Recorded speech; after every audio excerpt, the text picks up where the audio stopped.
y comenzamos.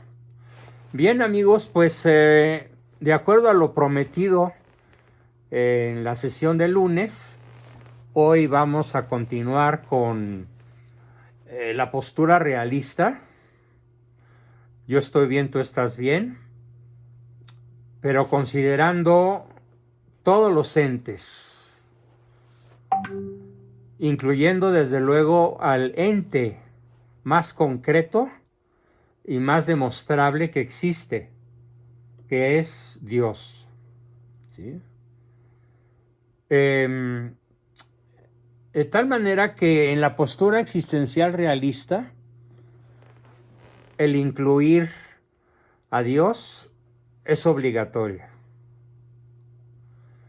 Aquí tendríamos que aclarar que, como lo puse en la invitación, la postura existencial realista incluye la religión, entendiendo por religión algo distinto a una mera creencia. Por ejemplo, los musulmanes creen en Alá, pero no se relacionan con Dios. Y Alá no es Dios, ni Dios es Alá. Pero ellos creen eso. Y probablemente la mayoría, sobre todo de los niños y jóvenes, lo pueden creer de buena fe. Y algunos adultos seguramente también. Pero pongo este ejemplo del Islam para diferenciar entre lo que es una religión o la religión. En postura realista solo hay una. Y lo que son las creencias. Los hindúes tienen sus creencias. Los chinos tienen sus creencias. Los japoneses tienen sus creencias. Los protestantes tienen sus creencias. Y así podríamos seguir mencionando probablemente hasta millones de matices y de enfoques distintos, pero que no forman ni uno uno solo de ellos, y todos juntos no forman una verdadera religión. Porque repito, así como en física y en matemáticas, y en filosofía y en teología, y en otras ciencias, pero sobre todo en estas 4 que acabo de mencionar, toda pregunta tiene como respuesta correcta solo una. ¿De cuántas maneras se puede resolver cualquier ecuación matemática? De una forma. ¿Cuál es la fórmula del ácido desoxirribonucleico? La respuesta es una sola. ¿Cuál es la religión verdadera? Es una sola. ¿Cuál es la fórmula del agua? Es una sola. Desde ese punto de vista, entonces, el realista se inclina a la búsqueda de la verdad en religión, hasta descubrir una serie de cosas de las que aquí nos vamos a ocupar. En cierta forma, estamos, como quien dice, con este tema inaugurando un ciclo formidable. Un ciclo que puede durar no sé cuántas sesiones, porque es largo y complejo y sobre todo muy profundo. Pero que es una invitación a que utilicemos la inteligencia para poder llegar al conocimiento óptimo de Dios. Nunca en esta vida lo vamos a conocer en su esencia, porque su esencia es inabarcable para la mente humana. Pero sí lo vamos a conocer en su existencia y en las manifestaciones que Él hace a los hombres a través de lo que se conoce como revelación. Ningún otro Dios, Alá, ni la Trimurti indígena, hinduista, ni los dioses de las tribus primitivas, tienen esta característica, que es la de incrustarse en la historia de las personas, en la historia de la humanidad. Eso solamente se da en la única religión revelada, que es la religión católica apostólica. Y tal vez a muchos no les va a gustar, o a algunos no les va a gustar, que añada el apelativo calificativo de romana. Católica apostólica romana. Para diferenciar que en esa ciudad se encuentra la sede de Pedro desde tiempos inmemoriales, prácticamente desde la fundación del cristianismo, unos cuantos años después. Ya Roma, como era la capital del imperio romano, pues también el cristianismo se expandió y triunfó hasta conquistar al mismísimo emperador Constantino el Grande para la fe cristiana, la fe católica. Algunas personas totalmente desinformadas o de mala fe incluso, sostienen que el fundador de la religión católica, que el fundador de la Iglesia Católica fue Constantino el Grande. Es una falsedad histórica verdaderamente asombrosa. Asombrosa por errónea, por equivocada, por exagerada, porque está fuera de la realidad. La verdad es que Constantino lo único que hizo fue expandir por todo el Imperio Romano la religión católica, pero él de ninguna manera es el fundador de la Iglesia Católica, porque para empezar pues no era sacerdote. Entonces él no puede fundar ninguna iglesia con validez. ¿Por qué? Porque no tiene las características esenciales que le permitirían realmente fundar la iglesia. El fundador de la Iglesia Católica es Cristo. Y cuando él dice, id y predicar a todas las naciones que la verdad, el camino y la vida soy yo, está convirtiendo a sus apóstoles en apostólicos, es decir, en difusores y proclamadores del Evangelio de la verdad. Bueno, esto es como una introducción al tema. Voy a explicar de qué se va a tratar y lo voy a plantear de dos maneras. De qué vamos a tratar en la postura realista, postura existencial realista, dentro del tema de la religión, que ya quedamos que es una, nada más. Y las demás, todas las demás son simples creencias. Bueno, por ejemplo, vamos a resolver el problema planteado por Marx y los materialistas acerca de una afirmación que ellos hacen.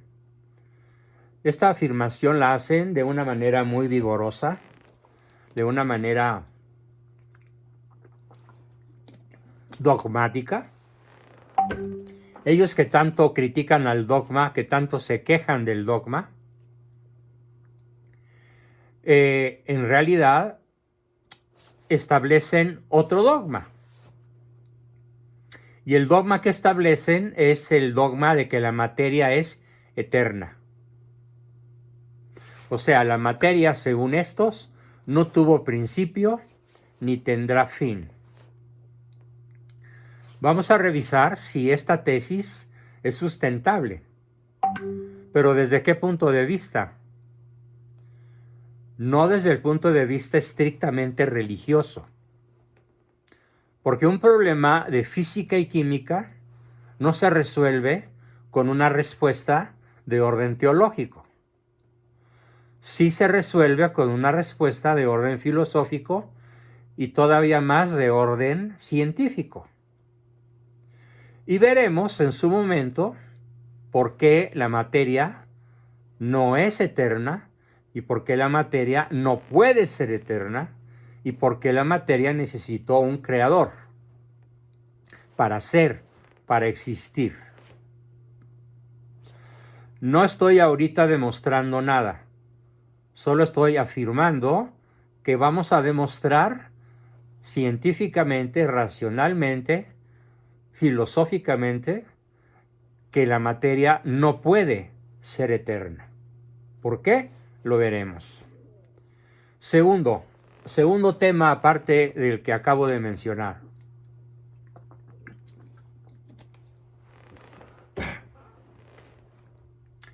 ¿Existen o no las leyes de la naturaleza?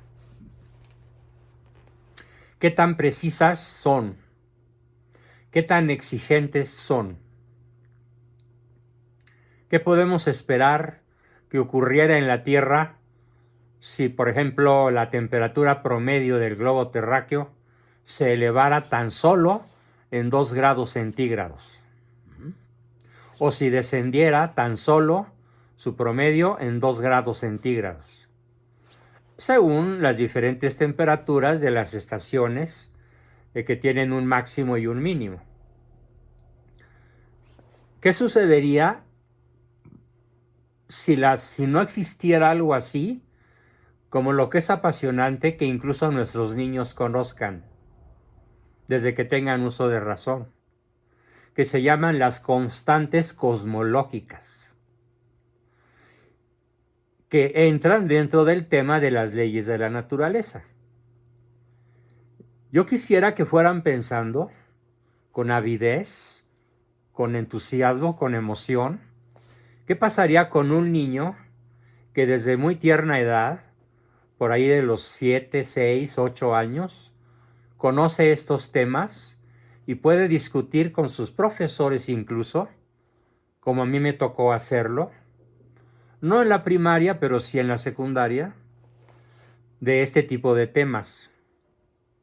Y como yo tenía un formidable profesor de teología, historia, filosofía, teología, etcétera, que era mi padre, y que además se dedicaba rigurosamente unos minutos entre semana y largas horas los fines de semana a darnos una formación de este tipo a todos sus hijos, dividiéndolos en 3 bloques: los grandes, yo era el mayor, los del medio y los chiquitos.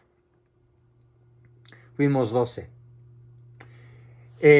Murió uno muy joven, muy niño, pero de todas maneras, pues yo considero que fuimos 12 hermanos, aunque en la actualidad únicamente permanecemos 8 con vida. Bien, entonces, las leyes de la naturaleza tenemos que conocerlas. Tenemos que conocerlas a través de eso que se llama constantes cosmológicas, que es como entrar en las entrañas del reloj de la creación. Quiero que se imaginen un reloj complejo, un reloj como esos que hace la industria relojera suiza o los que hace la industria relojera japonesa. No me refiero a los relojes electrónicos como los iWatch, no. Me refiero a esos relojes que cuestan cientos de miles de pesos y que están hechos por miles de piezas rigurosamente ensambladas entre sí. Bien, pues ese ensamble riguroso de ese tipo de maravillas relojeras existe a escala cósmica en el universo. Y vamos a ver cómo la postura realista puede darnos, desde ese punto de vista de las constantes cosmológicas, razones tremendamente invencibles para conocer la obra de Dios en el universo, o el universo como obra de Dios, a través de ¿qué? Del estudio de lo que vamos a hacer aquí, en síntesis, pero suficientemente amplia y profunda, sobre las leyes de la naturaleza. Y luego entramos en un tercer tema, llevamos 2, la eternidad de la materia. ¿Es eterna la materia? 1. 2, leyes de la naturaleza. 3, ¿se puede demostrar la fe?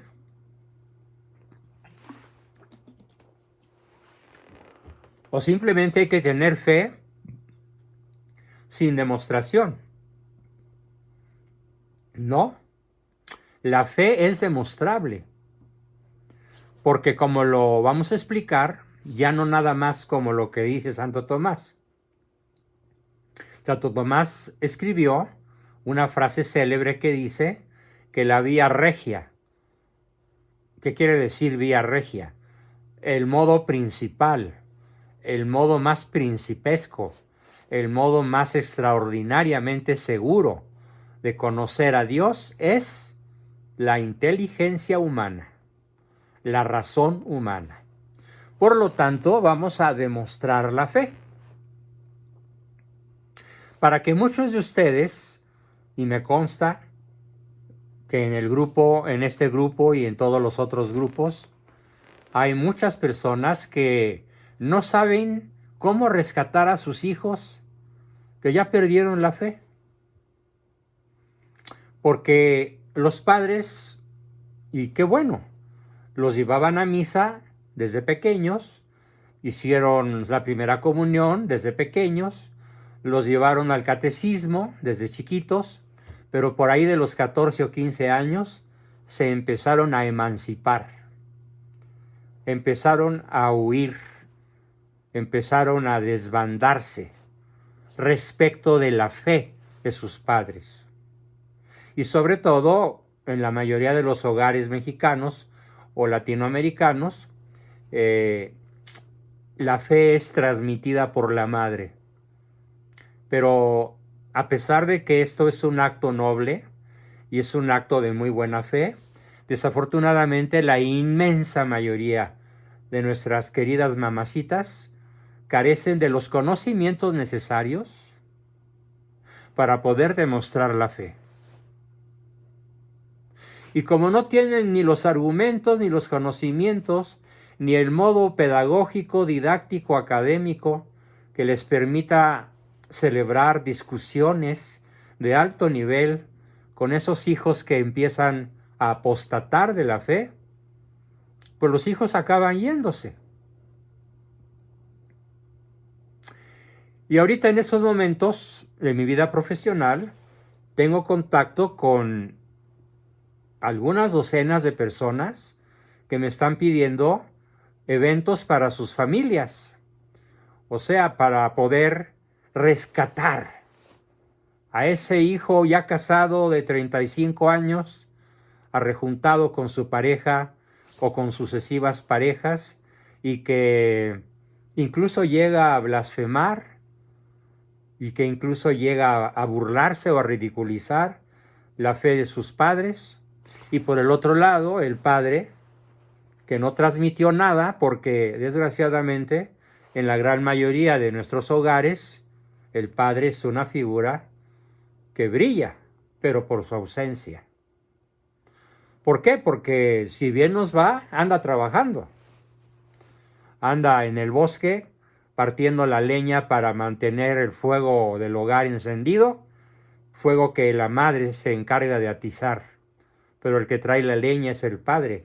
Y entonces pretextan que no tienen tiempo para estudiar la fe de sus padres, sus abuelos y sus ancestros, y muchísimo menos tienen tiempo para transmitirla a sus hijos.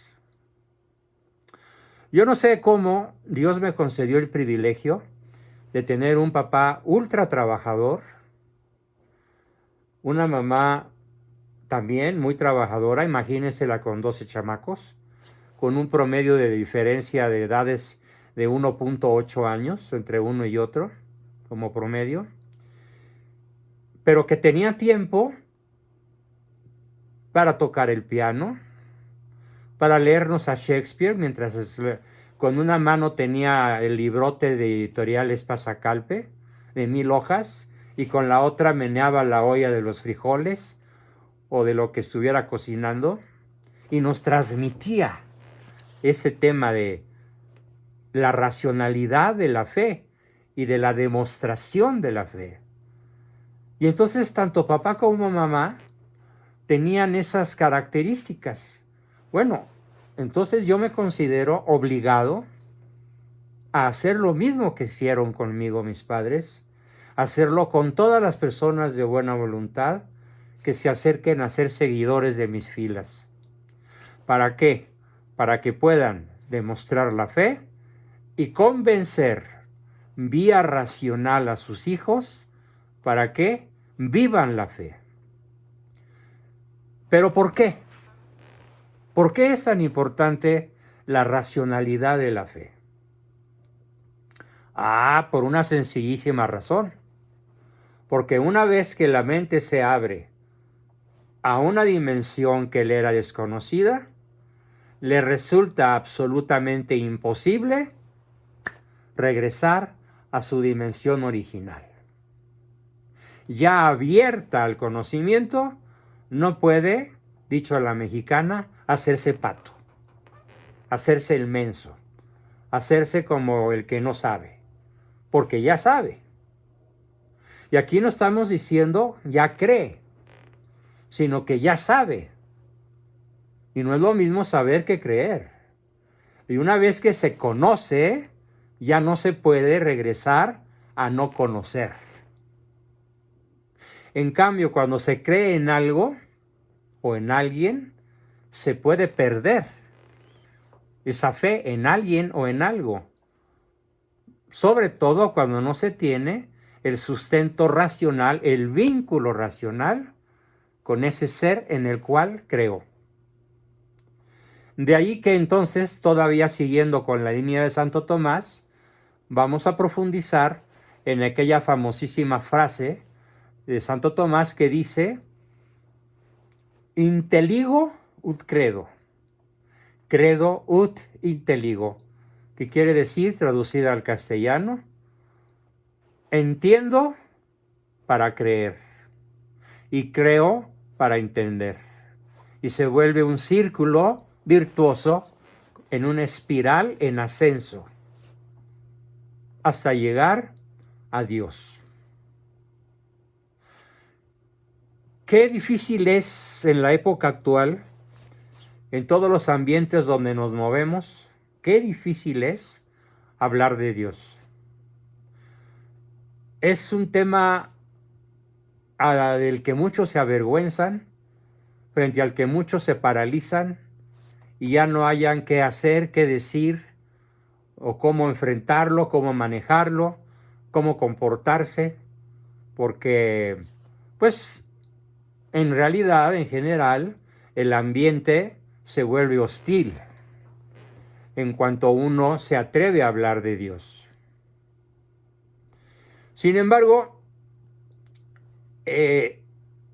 después de ver estos 5 temas, eternidad de la materia, leyes de la naturaleza, demostración de la fe, racionalidad de la fe, y un quinto, ¿basta la fe?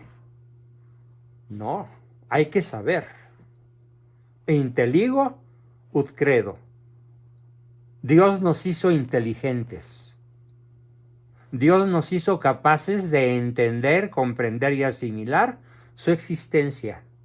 Y nos prometió que si seguimos la línea que Él marcó como leyes de la naturaleza en todos sentidos, y sobre todo enriqueciéndolas con la revelación cristiana, llegaremos a conocer a Dios como Él se conoce y a amarlo como Él se ama, y a conocer y amar la creación entera a escala divina, sobrenatural. Pero mientras, aquí en este Texas abajo, en este territorio terrícola, basta con conocer a Dios desde un punto de vista racional y aceptar racionalmente, sustentadamente, inteligentemente, lo que nos propone la fe católica. Repitiendo que el término católico se traduce del griego como universal. Bien, entonces vamos a analizar en este temario que estamos empezando hoy, que estoy exponiendo, vamos a empezar por discutir algo que probablemente afecte a todas las familias aquí presentes. ¿Y a qué me refiero? Al ateísmo funcional, al ateísmo práctico, al ateísmo rampante de muchísimos o de algunos de nuestros seres queridos. Yo quisiera que en el segmento de preguntas, en el segmento que empezaremos al rato de preguntas, aportaciones, dudas y demás, alguno de ustedes me dijera, no, en mi familia y entre mis amigos más cercanos, todos creemos en Dios.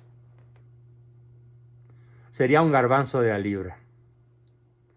Estoy seguro que serán muy pocos o ninguno los que pudieran decir en esta familia, en mi núcleo principal y ampliado, todos creemos en Dios.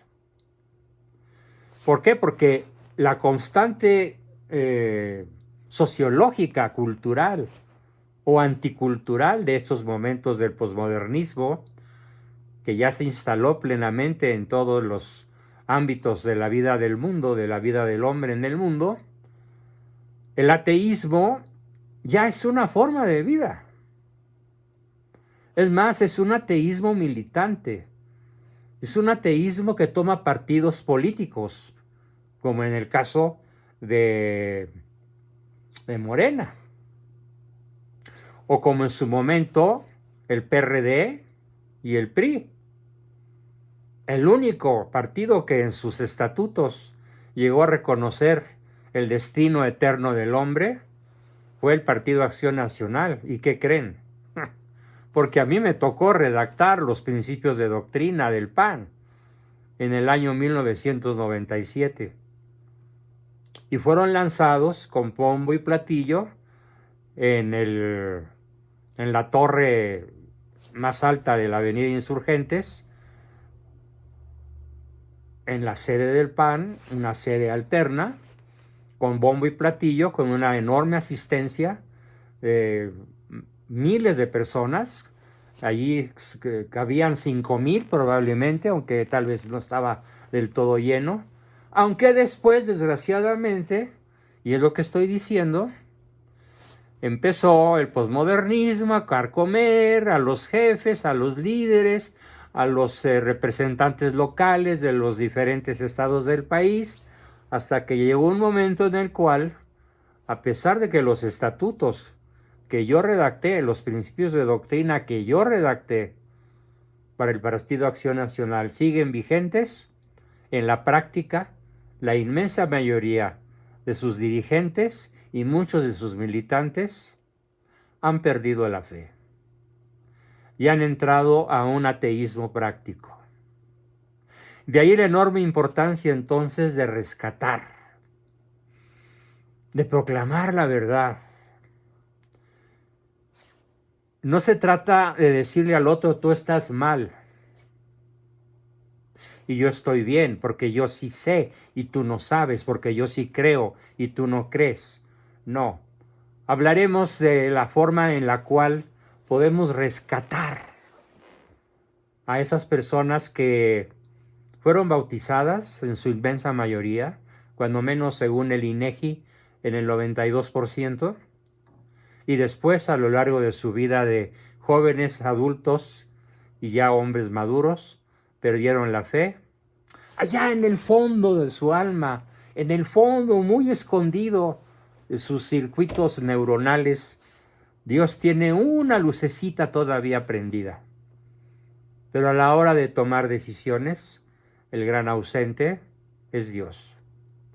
Por eso uno de los temas dentro de la postura realista que vamos a tomar para encontrar los lados flacos del ateísmo, para encontrar por qué no se sostiene el ateísmo desde un punto de vista meramente racional. ¿Por qué no se sostiene el ateísmo desde un punto de vista ya no solo racional, sino ni siquiera existencial? Porque si fuera cierto el ateísmo, entonces la frase que escribió Jean-Paul Sartre y de la cual en los últimos minutos de su vida se arrepintió: yo soy un ser para la nada en un universo carente de significado. Y se arrepintió a tiempo, antes de morir. Platicaremos en detalle el proceso de su conversión porque es verdaderamente apasionante. Así que fue entonces el tema 6, el ateísmo, como un fenómeno que golpea a todo México, a todo el planeta, a casi todos los gobiernos del planeta, con excepción de 2 o 3, que de manera valiente y aún heroica proclaman su fe en Dios, en el verdadero Dios. El tema 7 es un tema verdaderamente apasionante, por si los otros no lo fueran, que se llama la moral atea. ¿Existe una moral en el ateísmo? Y de existir una moral en el ateísmo, ¿cómo es? ¿Cómo vive la moral el ateo? Sin el referente absoluto al que llamamos Dios.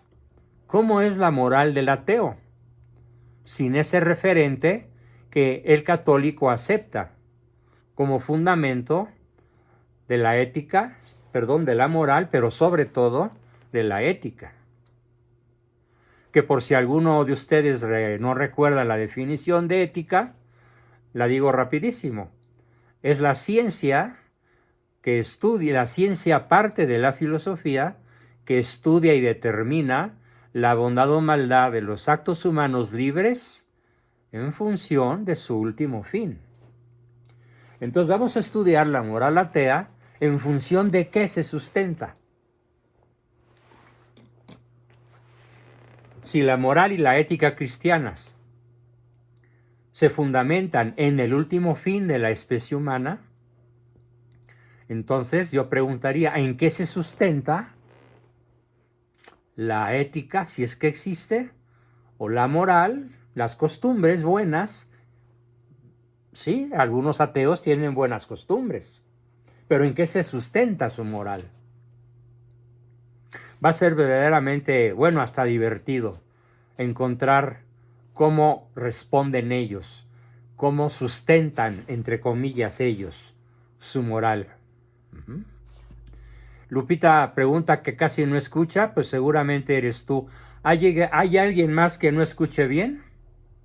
Aparte de Lupita. Pues no, todos parecen estar escuchando bien.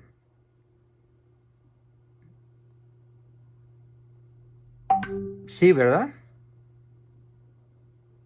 Bien, continuamos. Ese fue el tema 7, la moral atea. Pero ahora tenemos un tema 8 que a mí me pega derechito en el corazón. El psicólogo ateo.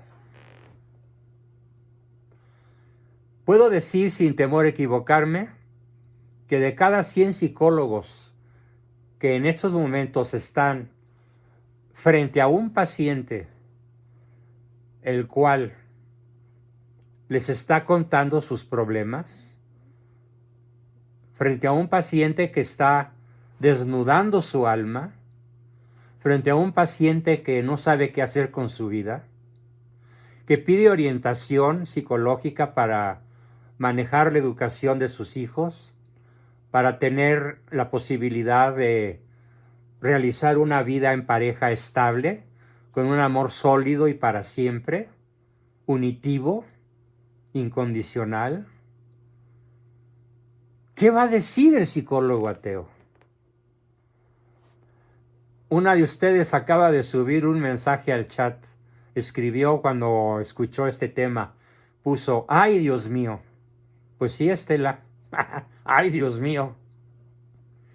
Y entonces aquí, al tocar este asunto, pues voy a tener que prácticamente arrasar, sobre todo con el ateísmo del psicólogo o con el ateísmo en la psicología. Porque fíjense, el filósofo está encerrado en su cubículo, está escribiendo en su computadora o está escribiendo en su máquina de escribir, como durante algunos siglos se hizo desde que se inventó la máquina, o estuvo escribiendo a mano, como lo hacían los amanuenses de Santo Tomás, que por cierto eran 30, y le dictaba a uno y escribía, y le dictaba a otro y escribía, y así, y llegaba con el número 1, y Santo Tomás no tenía que preguntarle, ¿qué te dije y en dónde nos quedamos?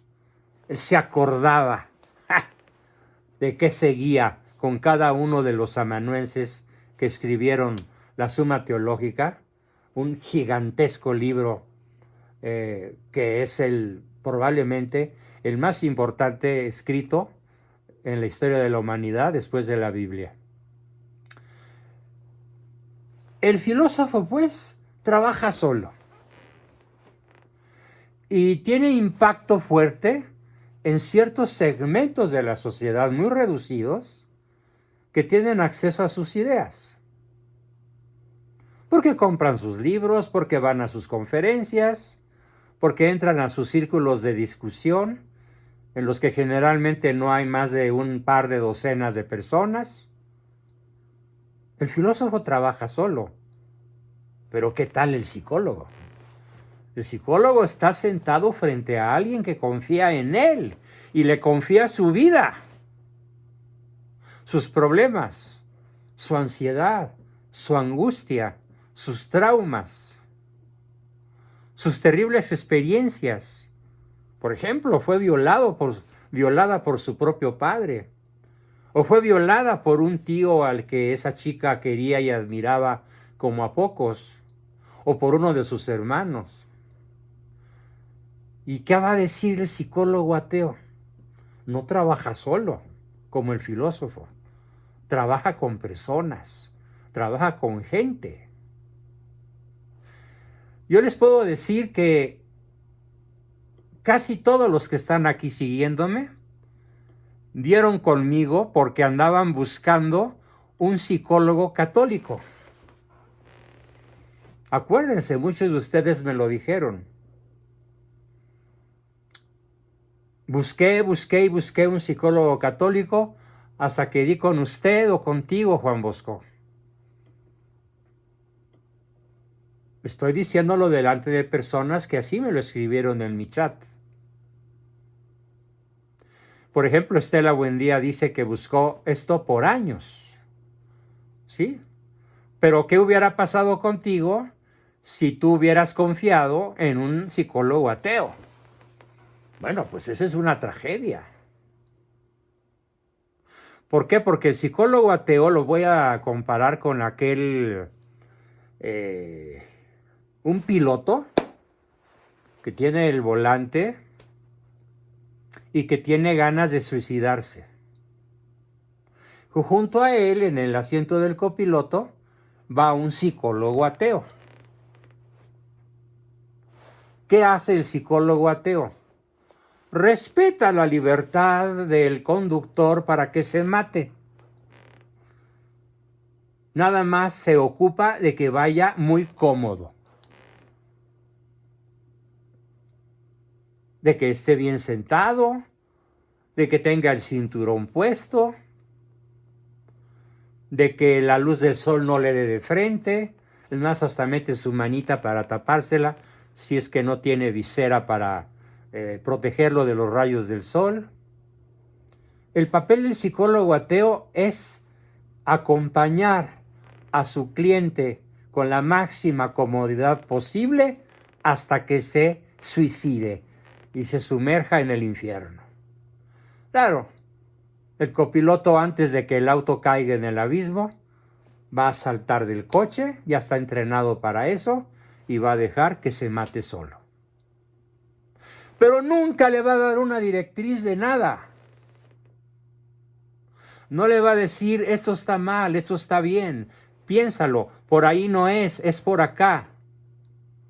Porque el psicólogo ateo carece de referentes absolutos.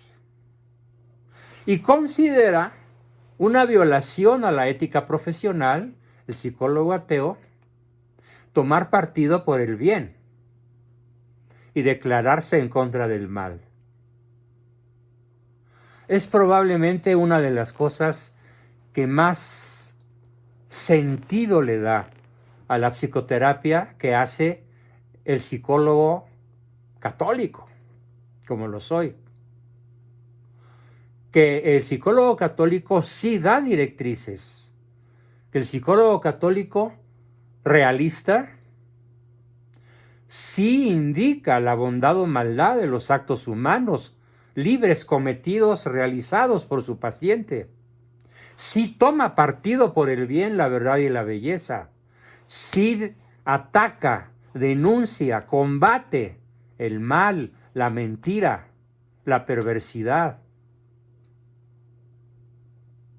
La diferencia es, pues, del cielo al infierno.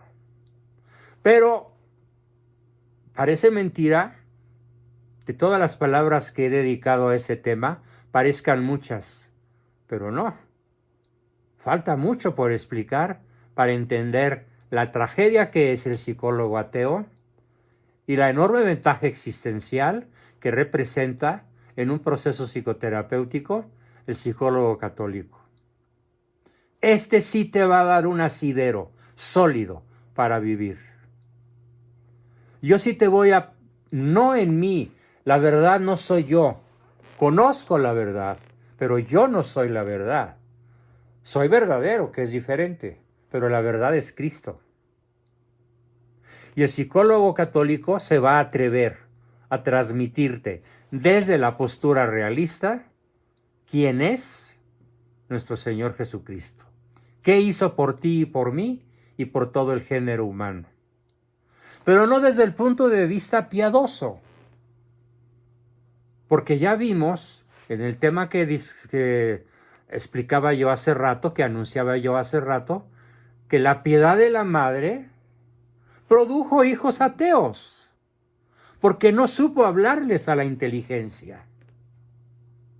Entonces el psicólogo católico tiene la terrible obligación de hacer a un lado un poquito, o a veces un muchito, la piedad, para darle su fuerza a la razón, a la inteligencia, que después será revestida, completada por los actos de piedad y sobre todo por el mensaje de la revelación divina.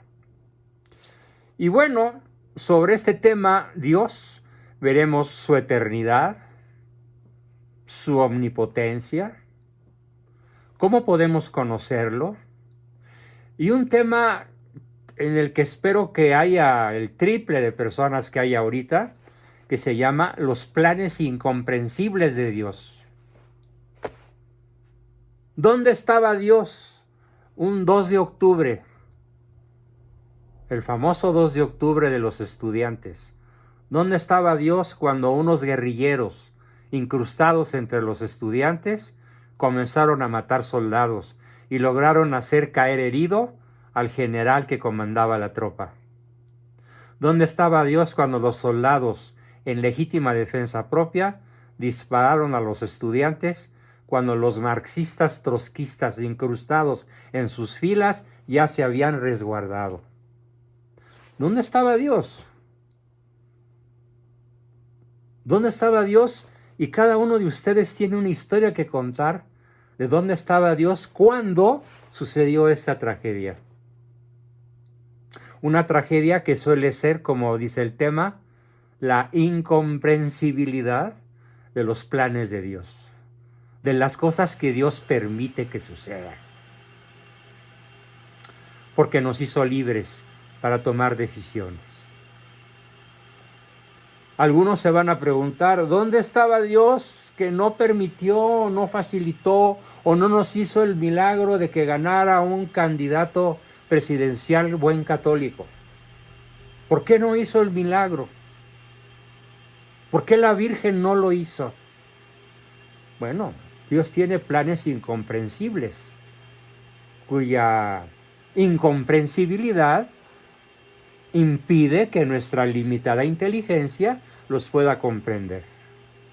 Pero esto no quita que veamos la bondad de Dios, que veamos que Dios lo sabe todo, que veamos que podemos confiar en Dios, porque somos realistas y sabemos que a pesar de que suele ser incomprensible con cierta frecuencia, podemos confiar en Él, que podemos hablar con Él.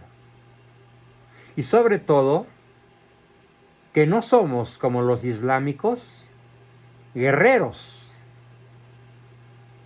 de Dios. No, no somos guerreros. Somos hijos de Dios, incluyendo a los islámicos, aunque ellos no lo sepan o no lo crean. Tenemos que ver, en cierta forma, el sufrimiento de Dios en la persona de Cristo. Tenemos que pensar y saber si Dios castiga, si Dios es vengativo de las cosas terribles que muchos humanos hacen, si Dios se enoja o no. Porque hay muchos autores de misas sagradas, como Mozart, por ejemplo, que han escrito unas piezas musicales asombrosamente bellas, que así se llaman. Dies ira, el día de la ira de Dios. ¿Es verdad? Y otros temas relacionados con Dios, pero sobre todo con una fundamentación metafísica. ¿Qué quiere decir esto? Con una fundamentación que va más allá de los sentidos. Meta, más allá de los sentidos.